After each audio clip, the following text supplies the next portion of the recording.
Teori asal-usul nenek moyang Indonesia. Ada 4 teori utama yang perlu Gramet ketahui tentang asal-usul nenek moyang bangsa Indonesia seperti berikut ini.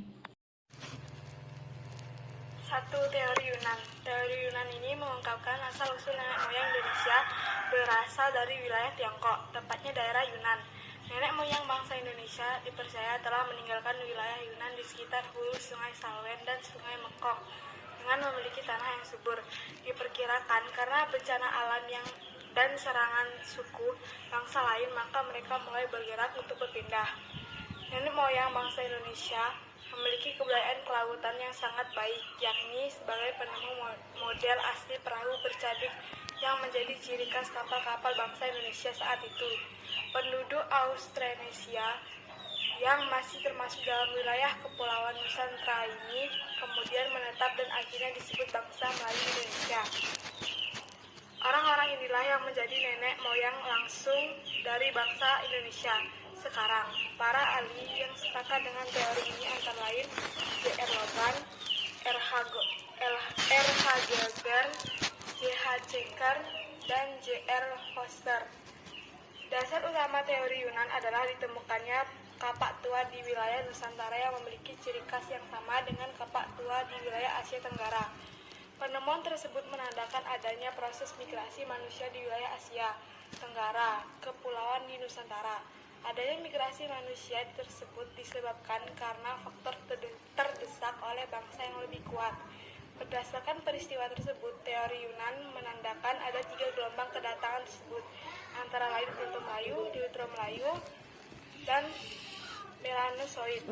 Hal yang mendasari teori Yunan berikutnya adalah ditemukannya kesamaan bahasa yang digunakan masyarakat di Kepulauan Nusantara dengan bahasa yang ada di Kamboja, yakni bahasa Melayu, Polinesia. Fenomena tersebut menandakan bahwa orang-orang Kamboja berasal dari Yunan.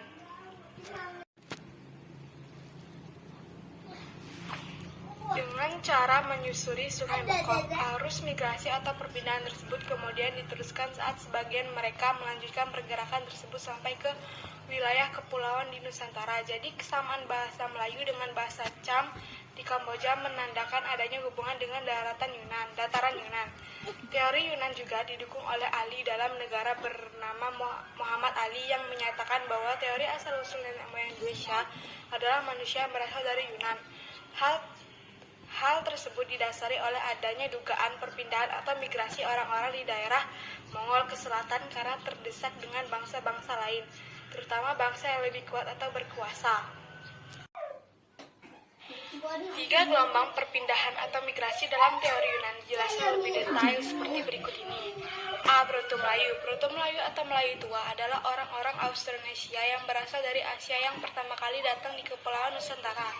Sekitar tahun 1500 Masehi, bangsa Proto-Melayu ini memasuki wilayah Nusantara dengan 2 jalur, yakni jalur barat melalui Malaysia, Sumatera, dan jalur timur melalui Filipina, Sulawesi. Bangsa Proto-Melayu ini memiliki kebudayaan yang lebih tinggi dibandingkan manusia purba sebelumnya. Kebudayaan tersebutnya adalah batu baru atau disebut juga zaman Neolitikum, yang pembuatan batunya sudah dihaluskan berdasarkan penelitian Van Heekeren di Kalumpang atau daerah Sumatera Utara. Telah terjadi perpaduan antara tradisi kapak persegi dan kapak lonjong. Tradisi tersebut dibawa oleh orang-orang Austronesia yang datang dari arah utara atau melalui Filipina dan Sulawesi. Perlu Gramet ketahui bahwa anak keturunan asli bangsa Proto-Melayu adalah suku Dayak dan suku Toraja yang masuk dalam suku bangsa Indonesia. B. Deutero-Melayu. Bangsa Deutero-Melayu atau Melayu muda kemudian berhasil mendesak dan akhirnya berasimilasi dengan bangsa pendahulunya, yakni bangsa Proto-Melayu. Hal ini terjadi pada kurun waktu sekitar tahun 4000 sampai 3000 Masehi, yakni gelombang kedua nenek moyang bangsa Indonesia datang ke wilayah Nusantara. Bangsa Melayu muda ini masuk ke Nusantara dengan jalur barat dengan menempuh rute dari Yunan, lebih tepatnya Teluk Tonkin, Vietnam, Semenanjung Malaysia, dan akhirnya sampai di wilayah Nusantara. Bangsa ini telah memiliki kebudayaan yang lebih maju dibandingkan bangsa pendahulunya atau Proto-Melayu. karena sudah bisa menghasilkan barang-barang dari perunggu dan besi. Contohnya kapak corong, kapak sepatu, dan bentuk-bentuk nekara. Selain kebudayaan logam, bangsa ini juga sudah mulai mengembangkan kebudayaan megalitikum, contohnya membuat menhir atau tugu batu, dan unden berundak. Keturunan bangsa Deutero Melayu atau Melayu Muda ini adalah suku Jawa, Melayu, dan Bugis yang termasuk dalam suku bangsa Indonesia. C. Melanesoid. Bangsa Melanesoid mulai hadir juga di sekitar wilayah Papua pada akhir zaman S70.000 Masehi. D. Bangsa primitif. Sebelum masuknya kelompok-kelompok bangsa Melayu atau Proto-Melayu dan Deutero Melayu di Nusantara, sebenarnya sudah ada kelompok manusia yang telah lebih dulu tinggal di wilayah ini. Kelompok tersebut termasuk dalam bangsa primitif dengan budaya yang masih sangat sederhana.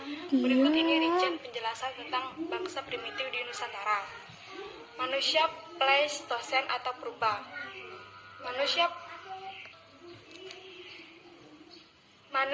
Pleistosen atau Purba. Manusia purba saat itu selalu hidup nomaden, alias berpindah-pindah tempat dengan kemampuan yang sangat terbatas. Begitu pula dengan kebudayaan yang mereka miliki sehingga cara hidup mereka tidak dapat diikuti kembali, kecuali pada beberapa aspek saja, seperti teknologinya yang masih sangat sederhana atau disebut juga dengan istilah teknologi paleolitik. Suku Wedawit. Sisa-sisa kelompok dari suku Wedawit sampai saat ini sebenarnya masih ada, yakni suku Sakai dan Siak, dan suku Kubu di perbatasan Jambi dan Palembang. Kelompok suku ini bertahan hidup dengan mengumpulkan hasil hutan dan berkebudayaan dengan sederhana. Itulah sebabnya suku Wedawit sulit menyesuaikan diri dengan masyarakat modern. Suku Negroid. Di wilayah Indonesia sudah tidak ditemukan lagi dari sisa-sisa suku Negroid, namun masih ada di pedalaman Malaysia dan Filipina. Dari keturunan suku Negroid ini, suku yang masuk dalam suku ini adalah suku Semang di Semenanjung, Malaysia, dan suku Negrito di Filipina. 2. Teori Nusantara. Teori asal-usul nenek moyang Indonesia berikutnya adalah teori Nusantara yang bisa dibilang sangat berbeda dengan teori Yunan. Teori ini menyebutkan bahwa bangsa Indonesia berasal dari wilayah Indonesia itu sendiri, yakni tidak melalui proses migrasi dari daerah manapun.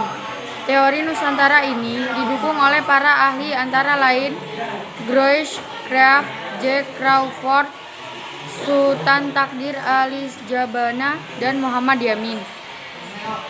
Dasar utama teori Nusantara adalah berdasarkan pada bangsa Melayu yang merupakan bangsa dengan peradaban yang sudah tinggi.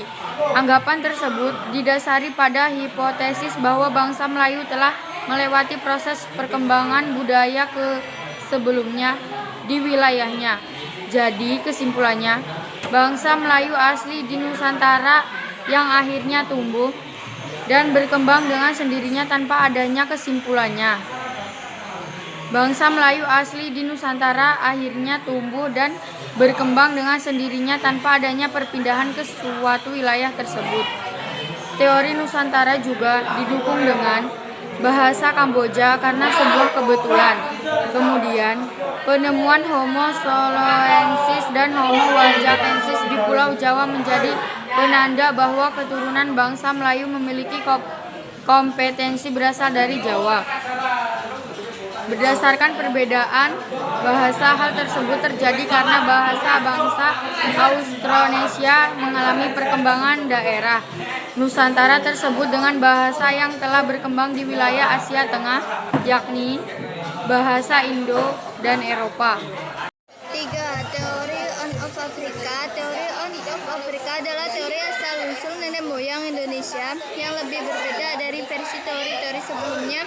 Teori ini mengungkapkan bahwa asal-usul nenek moyang bangsa Indonesia berasal dari Afrika.